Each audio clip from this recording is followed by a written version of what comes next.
네, 여러분 안녕하세요. 퇴근길 라이브 시작하도록 하겠습니다. 주식 시장이 정말 좀 격한 얘기로 미쳤다. 이런 얘기도 나오고 있는데 그 중심에는 여전히 반도체가 자리 잡고 있습니다. 특히 K반도체, 르네상스다. 정말 전례 없는 르네상스 시대가 왔다. 이런 얘기가 나오고 있는데 오늘 반도체 얘기를 좀 해보려고 모셔봤습니다. 요즘 반도체 호황이라는 건 기본이고 판이 바뀌고 있다. 이런 얘기까지 나오고 있기 때문에 산업을 좀 뜯어볼 필요가 있을 것 같은데요. 한국반도체산업협회 안기현 전무와 함께 짚어보도록 하겠습니다. 전무님 안녕하세요. 예, 안녕하세요. 네, 예. 요즘 바쁘시죠? 예, 업황이 워낙 좋으니까. 예, 좋은 거 맞아요? 예, 좋죠? 예, 좋아요. 어, 예, 주가 흐름과 업황은 약간은 이제 다르게 갈 때도 있어요. 때로는 보면 예. 이해가 좀 안 될 때도 있는데 지금은 정확하게 같이 가고 있는 겁니까? 예, 둘 다 좋습니다. 주가도 예, 좋고 예. 업황도 좋고. 주가는 너무 좋고, 너무 좋고. 예, 업황은 좋고. 예. 업황은 좋고 주가는 너무 좋고. 예. 그 얘기를 좀 예. 해주셨으면 좋겠는데 업황 얘기를 좀 해주실까요? 반도체 산업은 그러면 지금 회복, 전환 이런 얘기도 있겠는데 회복이라고 하기엔 좀 너무 달려가고 있는 것 같기도 하고 국면은 어디 있다고 보세요? 회복은 이미 2023년부터 네. 상승은 시작됐습니다. 네. 그리고 전환이란 말도 맞는 말인데요. 2023년부터 업황이 좋아진 것은 AI 시장 중심으로 챗GPT가 우리 세상에 나오고 그 챗GPT를 운영하기 위한 반도체, 엔비디아의 GPU, 그리고 SK 하이닉스 HBM.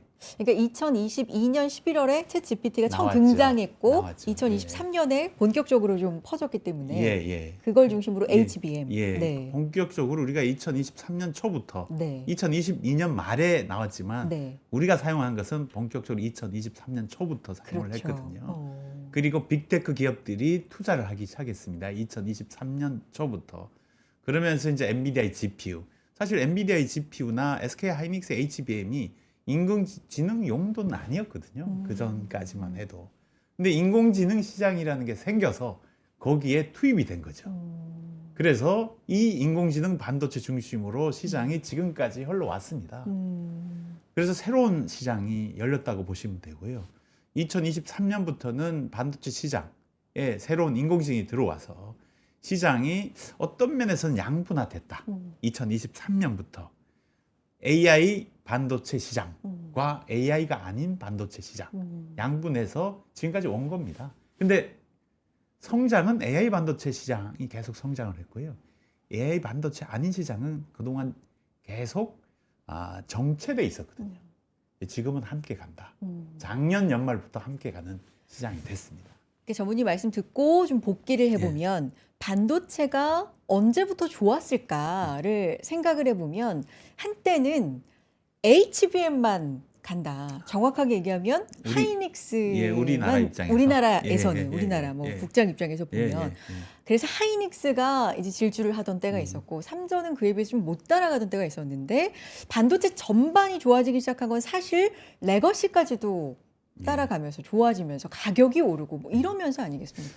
그게 작년 2025년 4분기 10월부터 레가시 메모리 반도체 가격이 상승하기 시작했습니다. 그러니까 그렇게 따지면 그렇게 오래된 건 아니다. 이렇게 볼 수도 있네요. 우리가 그러니까 HBM만으로 생각하면 좀 시계열이 더 앞으로 가지만 레가시하고 합쳐져서 성장하는 것은 오래되지 않았습니다.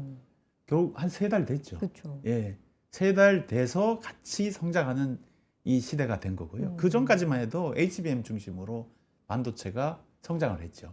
양분이 돼 있었습니다. HBM은 계속 성장을 하고 HBM 아닌 레가시 일반 DRAM은 정체가 돼 있고 해서 시장의 매출과 이익 주가도 좀 분리가 돼 있었습니다.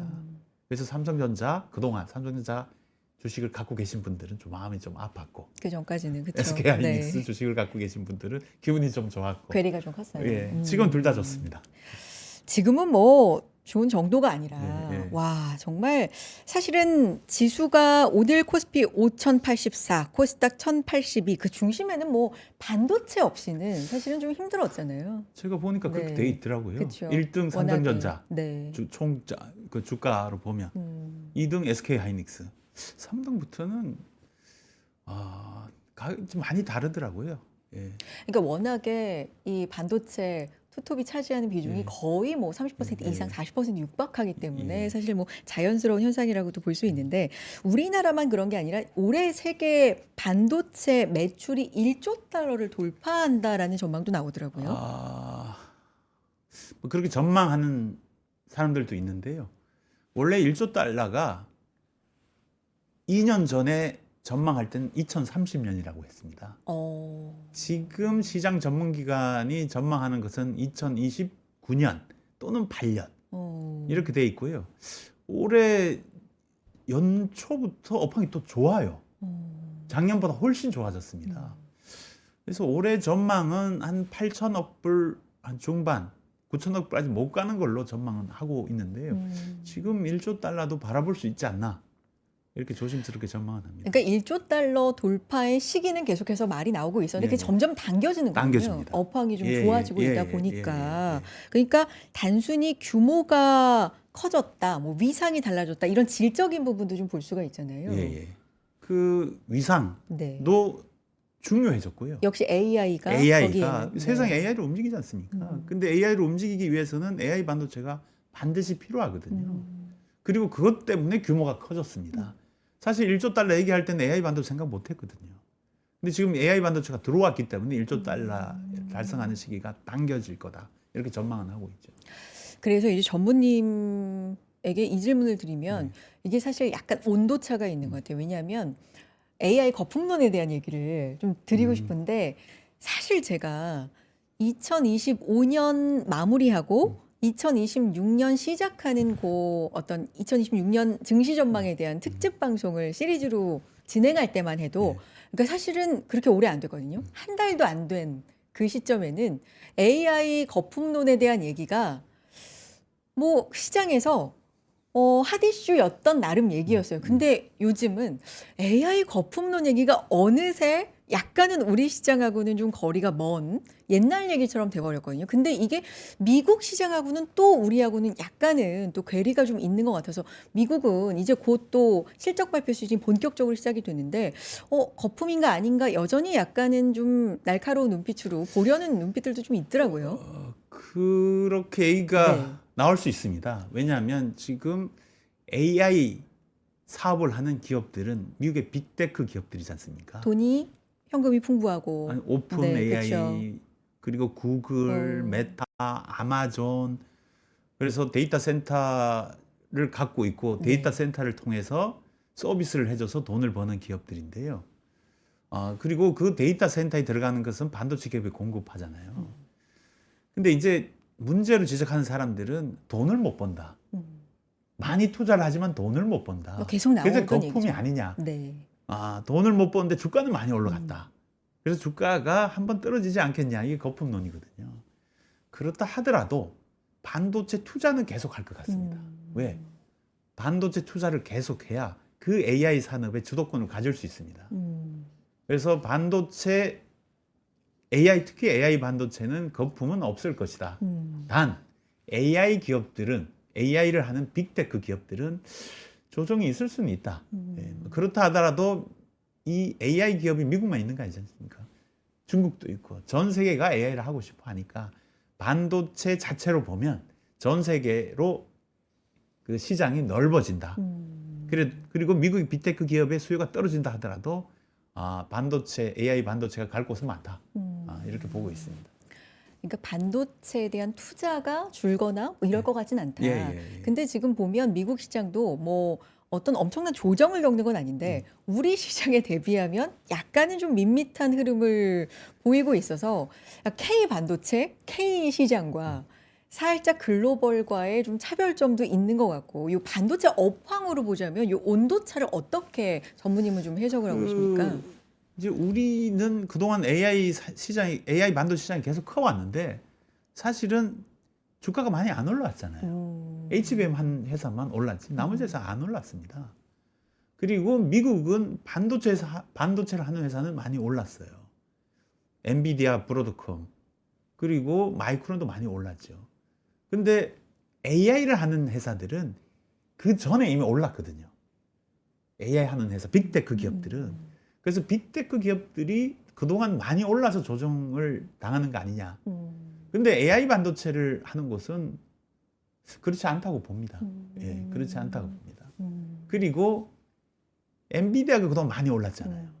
근데 엔비디아를 대체하는 인공지능 반도체를 만드는 회사들이 나옵니다. 나오기 때문에 새로운 회사들이 나와서 그 주가를 이어받아서 높아지는 거지. 그러면 이제 엔비디아 주가가 좀 조정을 받을 수는 있겠죠. 사실 전무님께서 뭐 주가에 대해서 분석을 예. 하시는 분이 아니지만 그래서 예. 업황에 대해서 저는 오늘 이제 예. 여쭤보려고 모신 거지만 그래도 이제 모든 것에 이제 반영이 주가이기 때문에 예. 주가 얘기도 이제 안 드릴 수가 없는 상황이어서 항상 던질 때마다 또 이렇게 받아주셔서 예. 감사드리고 네 그런 차원에서 또 이번 주에 굉장히 중요한 일이죠. 29일입니다. 삼성전자 하이닉스가 같은 날 예. 네 4분기 실적을 발표를 하고 제가 알기로는 1시간 간격으로 컨퍼런스 콜도 있더라고요. 이게 약간 최초라고 알고 있는데. 둘 다 그렇죠? 좋으니까. 한 쪽 그런 안 거예요? 좋으면 TS 하겠죠. 둘 다 좋다. 둘 다 좋으니까 뭐 피할 필요가 없다. 그렇군요. 예, 예, 그런 예. 속뜻도 예, 예, 예. 또 그렇게 해석도 할 수 예. 있는데 어쨌든 각각 연간 영업이익 100조 원. 예. 네. 꿈의 숫자인데 요것도 가능할 것이다 뭐 이런 얘기 나오고요. 올해 네. 목표를 100조 원 삼성전자, 뭐 하이닉스 마찬가지로. 근데 150조 얘기하는 사람도 있습니다. 실제 우리가 작년 기준으로 수출이 4, 4분기 기준으로 한 150억 달러 했는데 지금 200억 달러 넘어갑니다. 지금 매출만 해도 거의 뭐 30% 이상 뛰었으니까 올해 전체로 보면 작년 4, 4분기가 삼성전자 기준으로 영업이익이 20조입니다. 근데 이제 그게 이어받을 거 아닙니까? 그럼 25조 이상 된다 이러면 100조 넘어가죠. 그래서 이제 하이닉스도 그렇고 장밋빛 정망이 이제 쏟아지는데 최초로 주가는 80만 원을 이제 기록을 했는데 시티그룹 보니까 목표가 140만 원으로 상향을 했더라고요. 뭐 물론 이런 것까지 갈 것인지 이런 건 이제 다른 얘기지만 어쨌든 뭐 때문에 이렇게 시장은 좀 좋게 장밋빛으로 계속해서 좀 보고 있는 근거가 어디에 있습니까? 지금 빅테크 기업들의 데이터 센터 투자는 계속 네. 될 겁니다. 그리고 그 데이터 센터의 GPU, 엔비디아의 GPU, 또 삼성도 이제 참여를 하는 거니까 한국의 HBM 들어가는데 공급이 모자라요. 왜냐하면 우리가 이거 준비가 안 돼 있는 영역입니다. 수요는 넘치는데. 예, 네. 우리가 2023년에 2022년 말에 챗GPT 나온다고 아무도 예상을 못했잖아요. 그러면 챗GPT 나온다고 예상을 했으면 이미 생산 준비를 했겠죠. 못했어요. 못했는데 그걸 돌리기 위해서 수요는 계속 있잖아요. 근데 우리가 공급이라는 건 한꺼번에 못 늘립니다. 계속 투자를 해서 점점 더 늘어가는 거지 한꺼번에 확 늘리지 못해요. 그래서 공급이 수요를 못 쫓아갑니다. 그럼 어떻게 돼요? 수요자 가격이- 입장에서 미리 사요. 미리 사고. 미리 사요. 미리 사서 미리 잡아놓습니다. 그래서 2026년 올해 기준으로 이미 삼성전자, SK하이닉스는 올해 공급분 계약이 다 돼 있습니다. 그건 HBM뿐만 아니고요. 일반 D램, 레가시 D램까지 다 공급 계약이 끝났습니다. 그럼 이 기조가 2027년까지 넘어가잖아요. 그리고 그 수요자와 공급자가 얘기를 할 때 물량을 달라. 그럼 공급자는 뭐라 합니까? 물량 줄게. 가격은 묻지 마라. 가격 높아요. 가격은 올라가는 거죠. 왜 묻지 마? 가격 묻지 마라. 가격 얘기하면 내가 안 준다. 그래서 지금 줄 서 있다니까요. 그래도 못 받는 기업이 많습니다. 근데 이 기조가 2027년까지 갈 걸로, 그러니까 올해 내년 갈 걸로 전망을 하기 때문에 뭐 그렇게 높게 주가를 전망하지 않나 그런 생각이 듭니다. 여기에다가 뭐 하이닉스 같은 경우는 마이크로소프트 자체 설계 AI 칩이죠. 마이아이벨, 뭐 예. HBM을 단독으로 공급한다 예. 이런 이슈도 있고 삼성전자도 비슷하게 뭐 호재들이 계속해서 나오면서 컨퍼런스 콜에서 이제 사실은 기대감이 좀 높아지고 있는 게 이번에 또 벽이 아닌가라는 생각도 들기는 하거든요. 어떤 부분 좀 초미의 관심으로 봐야 될까요? 그 지금 이제 그동안 SK 하이닉스가 독점적으로 해와서 그래서 독점적 이익을 SK 하이닉스가 얻었지 않습니까? 지금 삼성이 이제 가세를 합니다. 삼성도 이제 가세를 하고요. 또 하나는 HBM을 그동안 엔비디아가 전용으로 썼어요. 왜냐하면 인공지능 반도체를 엔비디아 거를 거의 독점적으로 사용을 했기 때문에. 근데 인공지능 반도체를 만든 회사들이 나오기 시작했습니다. 브로드컴 이미 나와 있죠. 구글, TPU 이미 나와 있습니다. 그러니까 거기에 HBM들이 다 들어가잖아요. 들어가니까 HBM 시장이 커지고 우리는 HBM 시장에 하이닉스가 독주하던 시장을 삼성이 가세를 하니까 더 커지는 거지 않습니까? 그러니까 대한민국 반도체 자체 산업 자체가 더 규모가 커진다고 보시면 됩니다. 그럼 전반적으로 수요는 높고 네. 많고 줄 서 있고 네. 그럼 가격이 오르고 뭐 지금 보면은 디램은 120%, 낸드는 90% 오른다. 뭐 이런 전망도 계속해서 그러니까 요 숫자는 좀 바뀌는데 어쨌든 크게 오른다라는 건 좀 일맥상통한 것 같아요. 120% 넘었죠. 어. 네. 지금 원래는 이제 지금 파는 디램이 한 3불에서 4불 사이가 원가 수준인데요. 지금 10불이 넘었어요. 지금 10불이 넘었기 때문에 원가 기준으로 보면 상당히 뭐 한 3배 정도 되는 거지 않습니까? 근데 현물 시장이라고 있어요. 홍콩 가면 그 몇 개씩 사는 거예요. 그냥 계약 없이 사는 거예요. 그 현물 시장인데요. 20불이 넘어가요. 그리고 그것도 못 사서 30불까지 가는 가격도 있습니다. 그러니까 120%가 아니고 뭐 200% 정도, 200% 이상이라고 보면 된다고 봅니다. 뭐 주가는 더 좋고 업황은 좋고 예. 뭐 지금까지 이제 그런 얘기를 했는데 이게 반도체 뭐 업황 좋고 주가 좋고 르네상스다 이런 표현까지 나오고 알겠어요. 근데 이제 항상 요럴 때 한켠에는 계속 이렇게 순탄하기만 할까 이런 거를 좀 염두에는 둬야 되잖아요. 이런 상황은 없습니까? 우리가 좋을 때 네. 천천히 뒤돌아 봐야 됩니다. 이게 지금 이제 우리는 이제 메모리 반도체 중심으로 하고 HBM 뭐 일반 D램이 있는데요. 지금 업황이 아주 좋은데요. 이게 이제 앞으로 우리가 극복해야 될 과제들은 사실 있죠. 미국이 관세 얘기 계속 하니까 그 관세를 극복해야 되고요. 물론 오늘도 뭐 새벽부터 아침부터 관세에 대한 노이즈가 나왔지만 시장은 뭐 물론 무시하고 갔습니다만. 네. 지금은 미국이 관세를 매기기가 상당히 어려울 거예요. 고민이 많을 겁니다. 왜냐하면 구매자가 미국 빅테크잖아요. 그럼 미국 빅테크가 관세를 내야 되니까 부담은 미국 빅테크 기업들이 먼저 받습니다. 그래서 이 사람들이 지금 반대를 해요. 자국 기업이 반대를 하니까 쉽게 관세를 매기지 못합니다. 근데 이게 미국의 마이크론이라는 회사가 있어요. 디램, 네. 낸드 플래시 우리 SK 하이닉스하고 비즈니스 구조가 네. 같은 회사인데 마이크론 주가도 상당히 우리가 더 괜찮았죠. 높아요. 네. 미국에 있으니까. 근데 미국에 공장을 지어요. 아이다호, 뉴욕에 공장을 짓습니다. 근데 이게 본격적으로 생산해서 미국에 공급을 시작하면 미국 기업이 미국 내에 만든 반도체를 공급받을 수 있지 않습니까? 그러면 관세 얘기하기 그때까지 트럼프 대통령이 있어야 되는데 있으면 관세 얘기할 겁니다. 그러니까 미국을 대상으로는 관세를 극복해야 되고요. 그 관세를 극복하려면 우리의 원가 경쟁력에 관세를 극복할 만큼 경쟁력이 있어야 되고요. 두 번째는 중국입니다. 중국은 후발인데요. 상당히 빨리 쫓아오고 있습니다. 중국이. 근데 만약에 중국이 너무 빨리 쫓아와서 우리가 경쟁에서 추월을 당하면 우리는 쉽지 않죠. 왜냐하면 중국 시장이 전 세계 시장 50%가 넘어갑니다. 그 시장에 대해서 우리가 중국 기업들이 어느 정도 그 점유율을 갖고 가면 우리 시장이 줄어드는 거거든요. 미국과 중국 얘기를 해주셨으니까 조금만 이제 미국 얘기하고 중국 얘기로 또 넘어가 보면 보조금 재협상 압박 뭐 이런 것도 사실 시장에 있지만 워낙에 업황이 좋은 거에 이제 좀 묻혀가는 감도 있는데 이것도 지금 상황이 어때요? 미국 입장에서는 지금의 네. 보조금을 정한 대통령은 바이든 대통령입니다. 이미 계약을 하고 보조금 지급에 대해서 일정에 따라 지급을 하고 있거든요. 이걸 건드리는 건 쉽지 않을 것 같습니다. 계약에 따라 하니까. 근데 미국은 이게 끝이 아니거든요. 그래서 바이든 정부 시절에도 그 칩스법 2탄을 해야 된다. 왜냐하면 계속 이 투자를 유치를 해야 되거든요. 근데 트럼프 대통령 생각은 좀 다릅니다. 스스로 짓게 하자. 돈을 안 주고도. 그게 쓰는 게 관세입니다.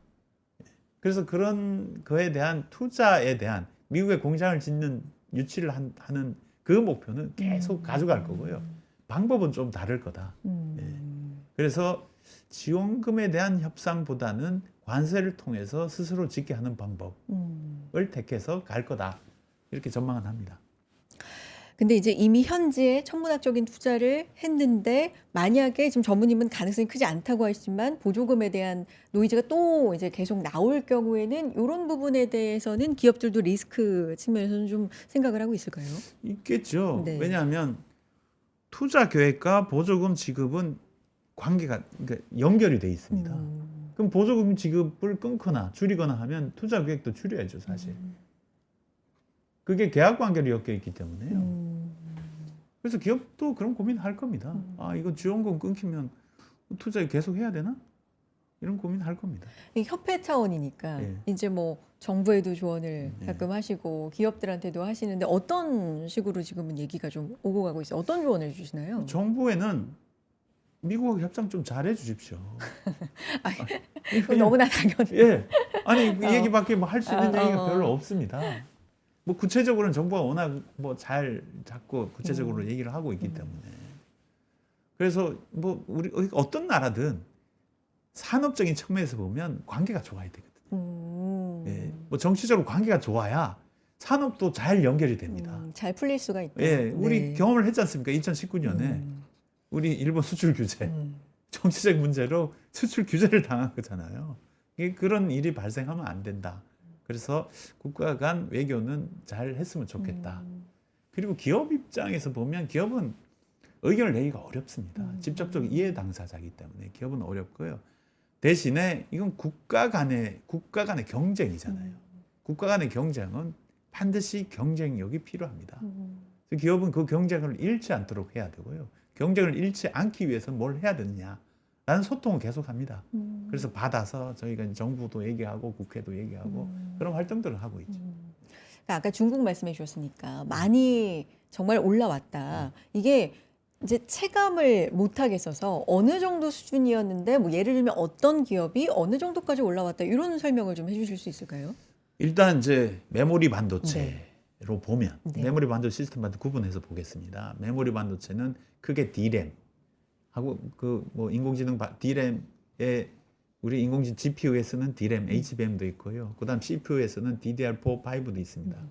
그리고 우리 USB에 쓰는 낸드 플래시 이렇게 두 종류가 있거든요. 일단 낸드 플래시만 보면 기술력이 층을 쌓는 겁니다.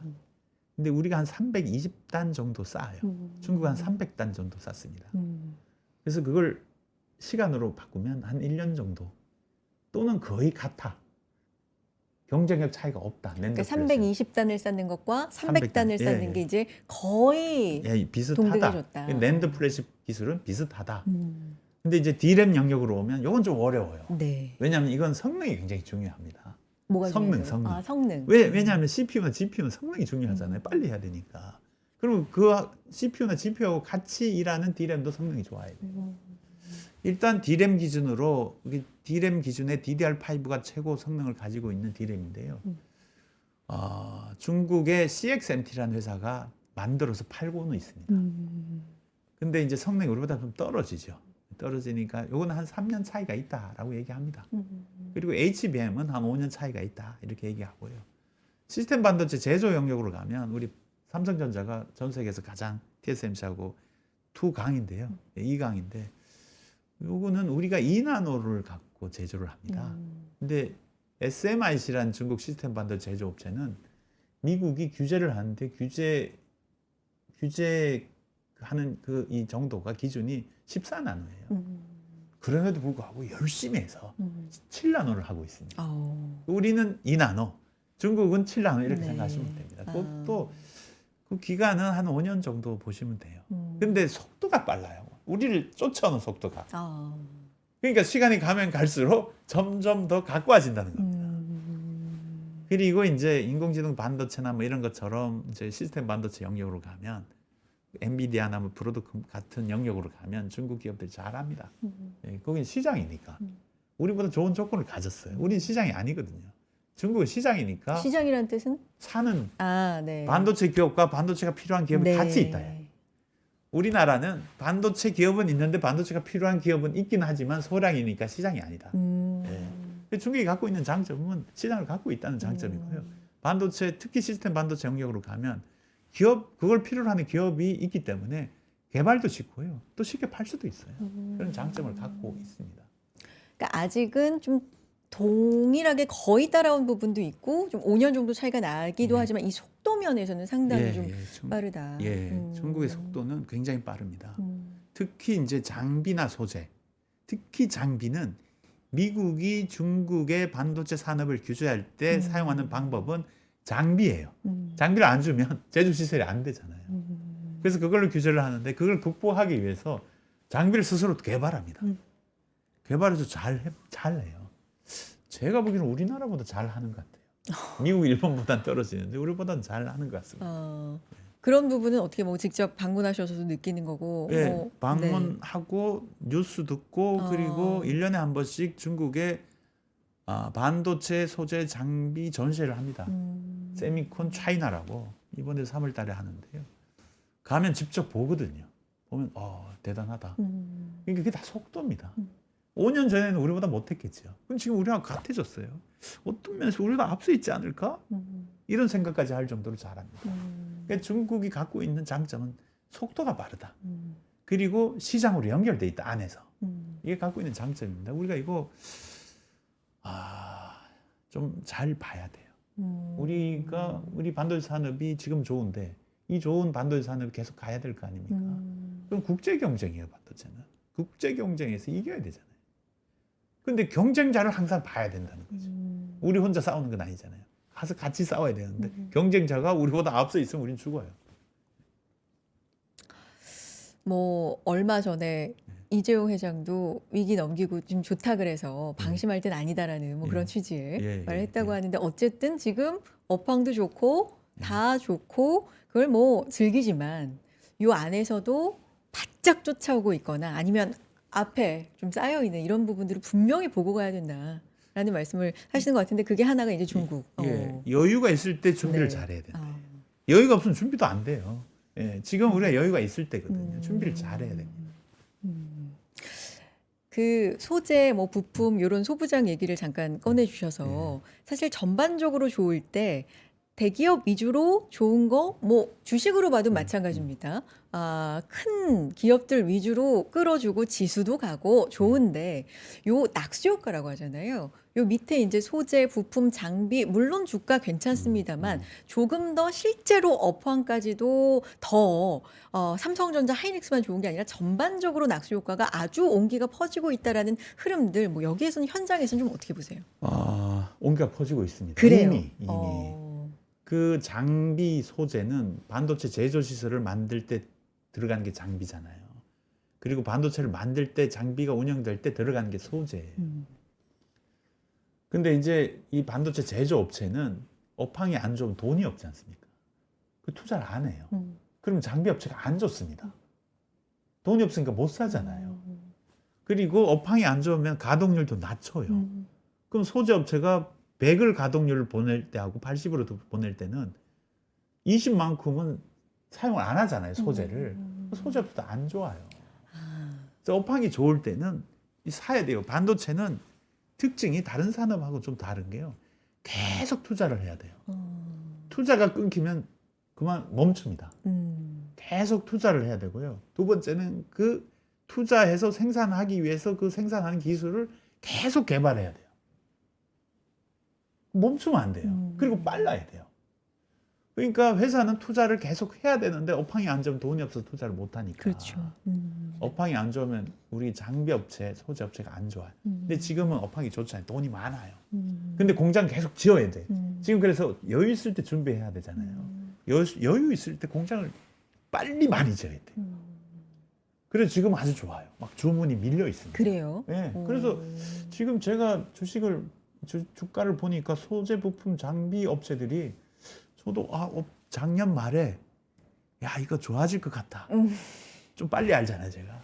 근데 이미 주가가 많이 올랐더라고. 음. 근데 요즘 보니까 또 계속 올라. 그죠. 요즘 흐름은 예, 그렇습니다. 계속 옵니다. 더 갈까 싶은데 계속 오릅니다. 이게 요즘 이게 이제 결국 이제 삼성하고 SK 하이닉스 공장을 한국에 얼마나 짓느냐가 소부장의 업황하고 연결돼 있습니다. 근데 지금 SK 하이닉스는 용인에 공장을 지금 뭐 거의 하나는 건축은 다 돼 있습니다. 용인 클러스터 뭐 현장에 예, 가보면 예, 예, 그죠? 예. 네. 그 삼성도 거기서 계속 짓는다는 계획을 갖고 있기 때문에 음.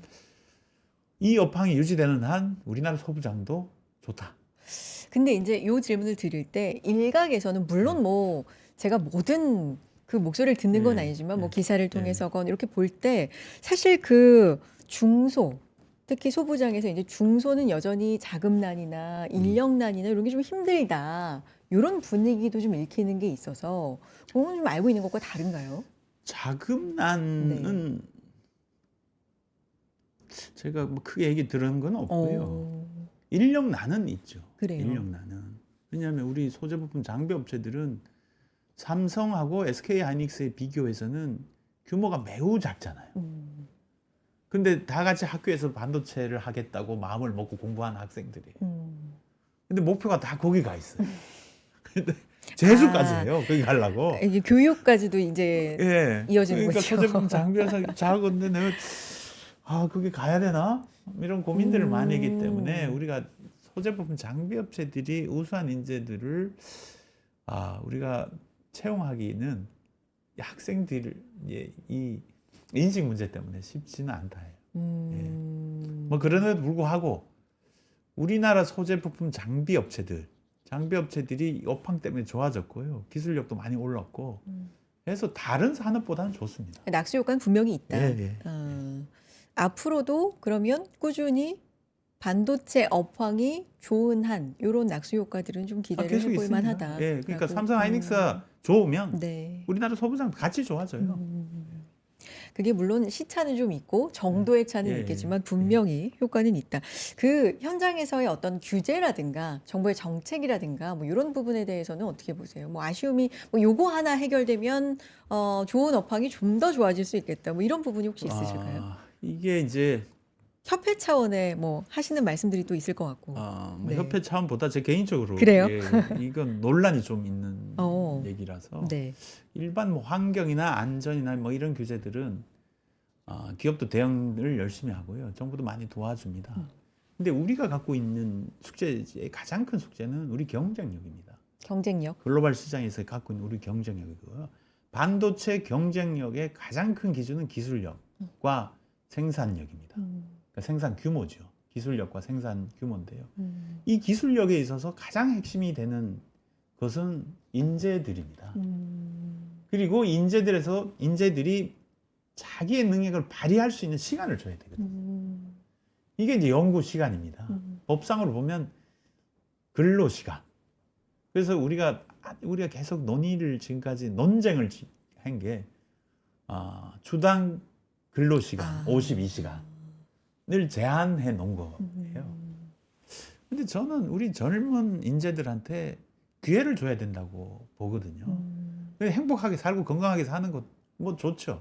그건 우리 사회의 가치니까. 근데 능력 있는 젊은 인재들이 열심히 일해서 정말 첫 번째는 그렇게 열심히 일하면 젊었을 때 열심히 일하면 본인의 가치가 높아집니다. 공부 많이 하는 애가 시험 잘 보잖아요.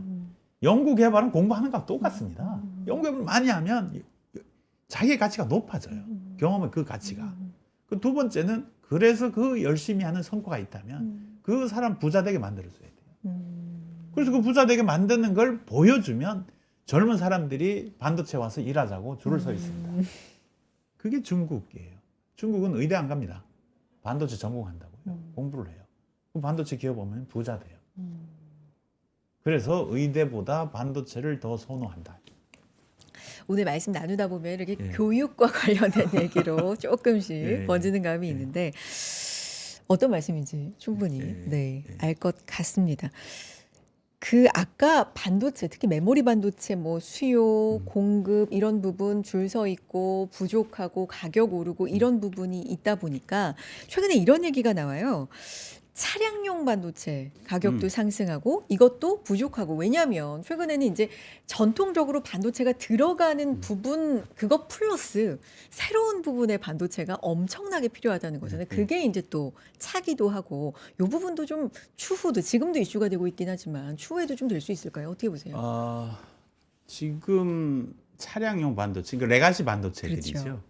근데 AI 반도체, 레가시 반도체는 제조 기술이 다릅니다. 다르고요. 제조 공장도 다릅니다. 그리고 하는 기업도 다르고요. 하는 나라도 다릅니다. 주로 레가시라고 하면 자동차에 들어간다든지 또 가전제품에 들어간다든지 단순한 기능을 하는 반도체들이에요. 그러니까 옛날의 제조 기술로도 충분히 만들 수 있습니다. 그럼 옛날에 만든 공장으로도 충분히 만들 수 있어요. 근데 옛날에 만들어 놓은 공장과 경쟁하기 위해서 그런 공장을 새로 만들지는 않습니다. 그렇죠. 그런 공장들은 규모가 세팅이 돼 있어요, 이미. 그리고 수요자들도 뭐 다 그런 자동차 회사나 가전 회사들이지 않습니까? 근데 이게 균형이 맞춰져 있기 때문에 사실 모자란 사태가 발생하는 경우가 별로 없어요. 별로 없습니다. 단 하나, 한 번 그런 적이 있습니다. 언제예요? 2020년에 2020년 코로나 직후에 자동차 반도체가 부족해서 미국, 일본, 유럽의 자동차 회사가 문을 닫았던 적이 있습니다. 2020년에. 네. 그래서 그 자동차용 반도체 가격이 많이 올랐던 적이 있습니다. 지금은 이제 그게 이제 공급망의 교란 때문에. 왜냐하면 코로나 끝나고 이제 뭐 그 물건 많이 사기 시작했지 않습니까? 뭐 가전 사고 그다음 자동차를 주문이 많았는데 그 반도체 회사에 자동차를 만들죠. 그 일시적으로 수요가 폭증해서 그런 거고요. 굉장히 주문하면 오래 걸렸던 시기가 예, 받기까지 맞습니다. 인도 받기까지. 그리고 반도체는 기본적으로 주문해서 주문 받자마자 만들기 시작하면 3개월이 걸립니다. 네. 바로 줄 수가 없어요. 그래서 그럴 때는 저 시기는 있는데 기본적으로 레가시 반도체는 균형이 맞춰져 있습니다. 시장에서. 근데 이게 레가시 반도체는 자동차하고 뭐 전자제품이잖아요. 실물 경기하고 관계가 깊습니다. 네. 실물 경기가 좋으면 이것도 같이 좋아져요. 차도 수요가. 예, 실물 경기 나빠지면 안 사니까 이것도 떨어집니다. 근데 지금은 실물 경기가 안 좋잖아요. 인공지능만 좋지. 그러니까 지금은 레가시 반도체 쪽으로 인공지능 반도체에 비해서는 그렇게 좋은 건 아니다. 근데 이제 그렇다 하더라도 새로운 공장을 안 지니까 그렇게 안 좋지는 않습니다. 그러니까 요 얘기를 왜 드리냐면 메모리 반도체가 수급난이 있으면 차량용 반도체 가격 상승, 요것도 뭐 공급 부족 이렇게 되면 가격이 더 오르는 거 아니야? 뭐 이런. 제가 말씀을 드렸지 않습니까? 만드는 공장이 다르고 제조 기술이 다르고 만드는 공장이 다르고 메모리 반도체는 계속 공장을 확장을 해서 짓습니다. 레가시는 있는 공장에서 계속 생산만 해요. 그러니까 사실은 공급난으로 보면 둘이 연동은 되지 않습니다. 그리고 시장도 다르고요. 그래서 이런 부분은 말씀하신 것처럼 이해하면 예. 될 것 같고 예. 중국 얘기는 이제 말씀을 해주셨고 일본하고는 지금 어떻습니까? 중국 얘기는 좀 많이 듣는 것 같은데. 예. 일본은 네. 1980년대는 전 세계에서 반도체 제조를 잘하고 많이 하는 나라였고요. 90년대로 넘어오면서 이제 그 메모리 반도체는 우리가 가져왔죠. 그래서 반도체 제조가 없습니다. 일본은 옛날 레가시 공장 몇 개가 있어요. 레가시 공장. 첨단은 거의 없고요. 메모리도 키옥시아라는 회사 하나 있습니다. 그래서 일본이 지금 반도체 산업에서 남아있는 산업은 장비와 소재예요. 근데 우리는 장비 소재를 잘 못하니까 일본산에 많이 의존합니다. 그 얘기는 그 부분에 많이 협력을 하죠. 근데 2021년부터 일본도 전 세계 반도체 제조 투자 경쟁이 벌어져서 일본도 반도체를 한때는 잘했던 나라니까 자존심이 있어서 일본 첨단 제조 기술을 갖는 일본 토종 반도체 공장을 짓겠다. 선언을 하고요. 실제 하고 있습니다. 네. 그 이름이 라피더스라는 컨소시엄 이름인데요. 일본의 반도체가 필요한 기업 그리고 반도체 하는 기업들이 컨소시엄을 맺어서 북해도에다가 공장을 거의 다 지었어요. 운영도 하고 있습니다. 자존심 때문에. 그리고 실질적으로 TSMC, 대만의 TSMC라는 우리 잘 알잖아요. 우리 그렇죠. 시스템 반도체 제조를 전 세계에서 가장 잘하는 돈을 주고 유치를 했습니다. 공장 짓는데 50% 그냥 주고 TSMC가 공장 지금 2개 지어놓고 운영하고 있습니다.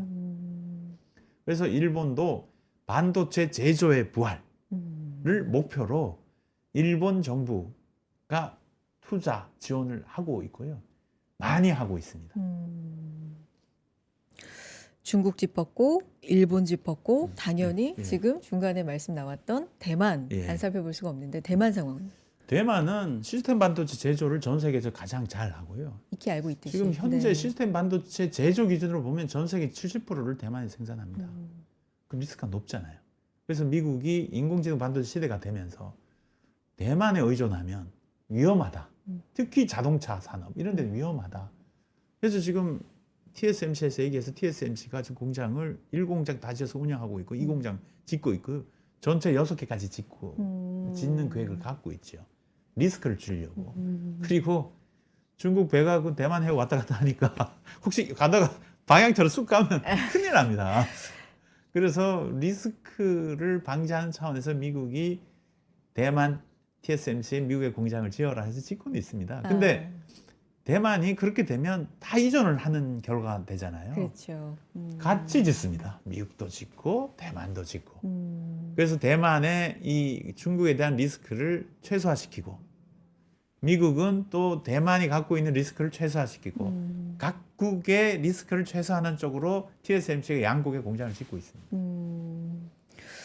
우리만의 지금 이제 주요국들의 상황을 살펴봤고 뭐 살펴볼 국가가 혹시 더 있을까요? 지금 중국 받고 지금까지 네. 반도체를 제조하는 기술을 독자적으로 갖고 있는 나라가 그 종주국은 미국, 네. 유럽, 일본, 그다음 한국, 대만이 오히려 좀 늦게 네. 시작했습니다.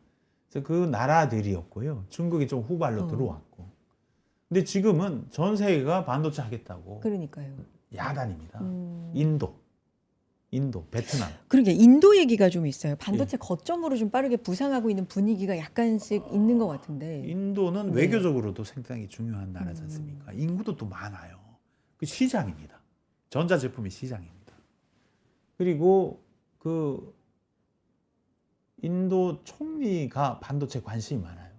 전 세계적으로 반도체에 대한 인식이 각국 정부가 인식이 뭐냐 반도체를 해야 첨단 산업을 가질 수 있다. 지금 전 세계 분위기가 왜 분위기가 그렇게 그렇죠. 돼 있습니다. 그래서 뭐 인도뿐만 아니고 베트남, 동남아시아도 그래요. 말레이시아 뭐 이런 나라들이 다 반도체를 하자고 하고요. 특히 인도는 강국이지 않습니까? 그래서 미국한테 반도체 공장을 지어달라. 그래서 마이크론이 공장 짓고 있습니다. 그리고 인도 가면 타타라는 자동차 회사가 있어요. 네. 그 회사가 자동 반도체를 해요. 그래서 대만의 전력 반도체를 하는 회사 PSMC라는 회사를 유치를 해서 공장을 짓고 있습니다. TSMC가 아니라 거긴 PSMC. PS에서 파워, 그러니까 전력 네, 반도체 네. TSMC하고는 다른 회사입니다. 얼마 전에 마이크론이 PSMC 네. 공장 하나를 샀죠. 그리고 일본 르네사스라는 회사까지 타타가 유치를 해서 공장을 짓고 있습니다. 우리나라 회사들도 진출해 있는 회사가 있습니다. 예. 지금 이제 주요국들의 움직임 한 번씩 쭉 살펴주셨는데 네.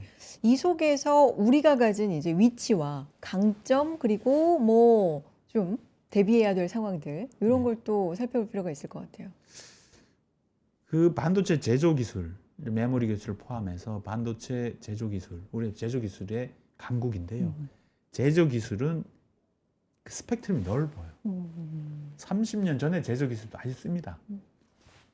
근데 첨단도 계속 첨단으로 가고 있어요. 점점 넓어지죠. 근데 부가가치는 첨단이 높을 거 아닙니까? 근데 우리 부가가치가 높은 쪽으로 하고 있고요. 이 첨단 반도체의 주도권은 놓으면 안 된다. 우리가 지금 후발 기업들이 첨단으로 오는 건 쉽지 않아요. 이게 반도체 기술이 제가 회사에 근무할 때만 해도 제가 공정을 다 외울 정도로 뭐 70스텝이니까 다 외울 정도로 있었는데 요즘은 1000까지 가니까요. 굉장히 어려워졌어요. 스텝이 예, 스텝 70단계 공정 자체가 공정이에서 예. 지금은 1000까지 갔어요. 그러니까 지금 굉장히 어려워져서요. 중국도 굉장히 빨리 이제 반도체 기술을 개발하지만 쫓아오는 데는 한계가 있지요. 그래서 우리가 첨단 반도체 제조 기술, 메모리 반도체, 시스템 반도체를 포함해서 이 주도권을 우리가 갖고 있어야 된대요. 이거 놓치는 순간 레가시 쪽으로 가잖아요. 옛날 제조 기술로 가잖아요. 우리 경쟁이 없어요. 왜냐하면 이건 우리가 원가가 이 상당히 중요한 이 분야고 우리 또 잘 사는 나라잖아요. 잘 사는 나라에서 비용이 좀 높아졌어요. 네. 그래서 비용이 높아도 우리가 이익을 남길 수 있는 분야로 가야 된다. 첨단은 놓지 예, 첨단으로 않는. 가야 됩니다. 반도체 산업을 얘기할 때 이제 사이클 산업이라고 하지 않습니까? 예, 예. 사실 이제 주식 얘기를 여쭤보려는 건 아닌데 계속 이제 반응을 주가에서 하다 보니까 그거와 연관을 시키면 사실 이제 투자하시는 분들 또 반도체 산업을 바라보는 국민들의 입장에서는 이제 사이클이 온 건 알겠어요. 그 사이클의 원인이 해마다, 그러니까 사이클이 올 때마다 조금씩은 다르긴 하지만 지금은 AI도 있었고 뭐 여러 가지 측면에서 왔단 말이죠. 온 건 알겠어요. 그럼 보통은 이게 이제 몇 년 가는지, 그리고 지금의 AI 사이클 속에서의 반도체 사이클이 약간 좀 과거와는 다르게 그 기간을 봐야 되는 측면도 있는지 뭐 여러 가지로 사이클을 좀 말씀해 주시면 좋을 것 같아요. 그 사이클은 네. 수요 공급의 차이 때문에 생기는 겁니다. 우리가 수요는 실물 경제 영향을 많이 받지 않습니까? 옛날에는 반도체가 주로 들어간 곳이 PC였어요. PC. 그 PC 수명이 4년이니까 4년에 한 번씩 수요가 바뀝니다. 그러니까 올라갔다 내려갔다 하는 이제 거예요. 교체 수요가 있을 거고 예, 한동안은 그게- 안 교체를 안 그게 할 거고. 올림픽 사이클이라고 저희들이 이름부터 4년, 4년에 한 네, 번씩 네. 올림픽이 열어지니까 그래서 그렇게 불렀어요. 그리고 공급적인 측면도 공장을 하나 지면 대량으로 쏟아져요. 그래서 공급도 이게 조금씩 나오는 게 아니고 나오면 한꺼번에 쏟아지니까 공급이 어느 순간 많아지는 경우가 있습니다. 그래서 사이클이 생기는 건데요. PC 이후에 우리가 반도체가 많이 소요되는 게 스마트폰이에요. 스마트폰. 그 스마트폰은 전에 뭐 1년에 한 번씩 바꿨잖아요. 그러니까 사람들이 1년에 한 번 바꾸니까 사이클이 없는 거예요. 그래서 디지털 시대가 되면서 사이클이 수요적인 측면에서 사이클은 이 사는 기기가 아니고 실물 경기에 따라서 움직이고 그리고 우리가 공급하는 공장에 이 우리 완공해서 제품이 생산할 때 그때가 언제냐. 근데 보통 보면 돈을 벌 때 공장을 짓거든요. 돈을 벌 때. 그러면 제품이 나올 때는 돈을 못 버는 시기가 돼요. 그래서 골이 깊은 겁니다. 네. 근데 지금은 AI 시대지 않습니까? 근데 우리가 지금 흔히 얘기하는 이제 슈퍼 사이클이 사실은 네, 지금 왔다라고 AI 보는 시대인데요. 거잖아요. 네. AI 시대에 우리가 사이클을 경험해 본 바가 없습니다. 처음이잖아요. AI 시대가. 그러면 빅테크 기업들이 내가 이게 지금 제가 말씀드린 PC나 스마트폰은 개인이잖아요. 개인은 경기에 영향을 많이 받습니다. 그렇죠. 돈 없으면 스마트폰 계속 써요. 근데 빅테크 기업들은 기업이잖아요. 경기의 영향보단 경쟁력의 영향을 받습니다.